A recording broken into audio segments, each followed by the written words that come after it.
warahmatullahi wabarakatuh. Perkenalkan, nama saya Naida Selaidina. Saya dari Prodi Kesehatan Masyarakat. Kali ini saya akan membahas materi perkuliahan tentang keterampilan berbicara. Keterampilan berbicara dalam bahasa Indonesia merupakan salah satu keterampilan yang harus dimiliki oleh setiap orang. Mengapa begitu? Karena keterampilan berbicara merupakan sumber komunikasi. Lalu apa itu keterampilan berbicara? Berbicara yaitu kemampuan mengucapkan bunyi-bunyi artikulasi atau mengucapkan kata-kata untuk menyampaikan atau menerangkan gagasan pikiran kepada seseorang dengan kepercayaan diri yang tinggi untuk berbicara secara jelas, bermakna, dan dapat dipertanggungjawabkan. Adapun tujuan dari keterampilan berbicara ini, tujuan utamanya itu sebagai sumber komunikasi. Lalu ada juga tujuan lain dalam keterampilan berbicara ini. Contohnya itu yang pertama ada sebagai informatif, yaitu tujuan ini biasanya digunakan itu sebagai sumber informasi. Biasanya sih di kehidupan sehari-hari digunakan dalam menyampaikan atau menerangkan sesuatu hal. Terus itu yang kedua ada rekreatif. Tujuan dalam keterampilan berbicara rekreatif ini biasanya itu seperti guyonan, lelucon, karena ini bersifat untuk menghibur si pendengar. Terus yang ketiga itu ada persuasif. Tujuan berbicara ini tuh biasanya berbicara untuk menekankan daya bujuk, seperti ini biasanya ditemukan ada di dalam promosi atau penjualan. Dan yang terakhir itu ada argumentatif. Tujuan berbicara ini biasanya itu lebih formal atau lebih menjelaskan sesuatu hal dengan alasan-alasan yang informatif. Tujuan ini biasanya ditemukan di dalam karya ilmiah, debat politik, pokoknya berbicara dalam hal yang konteks yang formal gitu ya. Terus ada lagi manfaat keterampilan berbicara itu, yang pertama itu sebagai komunikatif antar individu itu menjadi lebih efektif. Terus yang kedua juga sebagai memperlancar informasi. Terus juga yang ketiga menambah kepercayaan diri. Karena dalam berbicara itu harus memerlukan kepercayaan diri. Jadi semakin kita sering berbicara, kepercayaan diri kita semakin meningkat. Terus juga menambah karisma dan wibawa. Terus juga sebagai salah satu faktor mempermudah memperoleh pekerjaan. Semakin kita lancar dalam berbicara, itu biasanya dalam pekerjaan itu sangat dicari. Misalnya seorang bos pasti mau nyari pekerja yang bisa berbicara dengan jelas. Jadi semakin kita sering berbicara, melatih keterampilan berbicara kita, bisa membuat kita berwibawa juga. Terus juga bisa menjadi kepercayaan bagi masyarakat, karena apa yang kita bicarakan ini bisa dipertanggungjawabkan seperti arti yang tadi. Terus juga ada beberapa prinsip pembelajaran berbicara. Yang pertama, pembelajaran berbicara harus ditunjukkan untuk membentuk kematangan psikologis anak dalam berbicara. Terus juga ada pembelajaran berbicara harus melibatkan anak secara langsung berbicara dalam berbagai konteks. Terus pembelajaran berbicara harus dilakukan melalui pola pembelajaran interaktif. Terus juga harus dilakukan sekaligus dengan membekali strategi berbicara. keterampilan berbicara ini juga harus sering dilakukan pengukuran atau kemampuan berbicara secara tepat melalui praktek langsung. Terus kemampuan berbicara juga harus lebih diperhatikan oleh guru secara benar, guru yang berkesinambungan dalam keterampilan berbicara. Terus pembelajaran berbicara harus diorientasikan pada pembentukan kemahiran berbicara untuk membentuk siswa yang menjadi pembicara yang kreatif dan aktif. Jenis-jenis berbicara juga dibedakan sebagai berikut. Yang pertama, ada pembicara berdasarkan situasi pembicara. Ini biasanya dibedakan lagi menjadi dua, menjadi berbicara formal dan berbicara non formal. Berbicara informal ini biasanya itu kayak biasa kita bercerita pengalaman, kayak berkomunikasi, tukar-tukar pikiran, curhat, juga itu termasuk berbicara informal. Kalau untuk yang formalnya itu biasanya lebih ke ceramah, pidato, diskusi, wawancara, debat, dan lain sebagainya. Jenis berbicara juga nggak hanya itu, ada jenis berbicara berdasarkan tujuan.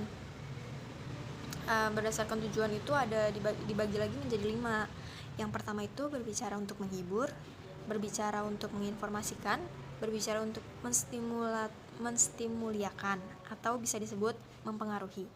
Yang keempat itu berbicara untuk meyakinkan, dan yang kelima itu berbicara untuk menggerakkan. Terus juga tidak hanya jenis berbicara berdasarkan tujuan, tapi juga ada jenis berbicara berdasarkan jumlah. Jadi berdasarkan jumlah ini yang dimaksudkan adalah jumlah dalam kita berbicara itu ada berapa orang. Jadi tuh jenis berbicara ini dibedakan lagi menjadi antar pribadi, kelompok kecil atau kelompok besar. Untuk yang pribadi ini biasanya sih berbicara secara 4 mata. Untuk yang kelompok kecil ini biasanya berdiskusi antara 3 sampai 5 orang. Untuk yang kelompok besar itu cangkupannya lebih luas, seperti dosen yang mengajar, memberikan materi kepada siswa-siswa, mahasiswa, itu termasuk kelompok besar, karena orang yang mendengarkan atau yang berbicara itu lebih dari 5 sampai 10 orang. Jenis berbicara juga ada berdasarkan peristiwa khusus. Ini juga dibagi menjadi 6 macam, yaitu pidato prestasi, penyambutan, perpisahan, jamuan, perkenalan, dan nominasi. Terus juga ada berbicara berdasarkan metode penyampaian pembicara. Itu dibagi lagi menjadi 4. Yang pertama metode impromptu atau metode mendadak. Terus juga ada yang kedua itu metode tanpa persiapan atau disebut ekstrimporan. Yang ketiga metode membaca naskah. Yang keempat itu metode menghafal. Terus juga keterampilan berbicara juga ada beberapa faktor yang mempengaruhi. Faktornya itu yang pertama kepekaan terhadap fenomena faktor. Ini tuh biasanya kayak faktor lingkungan atau faktor yang muncul sebagai ide, kita bicarakan. Terus ada kemampuan kognisi dan imajinasi. Kemampuan ini berhubungan dengan daya dukung, kognisi, dan imajinasi pembicara. Terus yang ketiga ada kemampuan berbahasa dengan mengemas ide dengan bahasa yang baik dan benar. Terus yang keempat kemampuan psikologis. Kemampuan psikologis ini berhubungan dengan kejiwaan pembicara, misalnya keberanian, ketenangan, dan daya adaptasi psikologi ketika berbicara. Terus yang terakhir kemampuan performa lebih berhubungan dengan praktik bicara. Jadi maksudnya pembicara yang baik itu menggunakan berbagai gaya dengan situasi atau kondisi atau tujuan pembicaranya.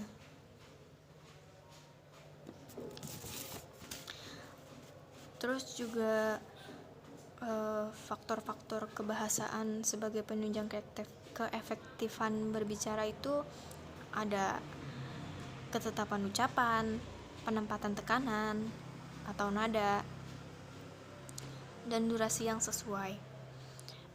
Terus juga ada pilihan kata atau diksi, kayak apa sih kata-kata yang bakal kita pakai atau kita gunakan. Terus juga ketepatan sasaran pembicara, kita melakukan pembicaraan ini sasarannya siapa gitu.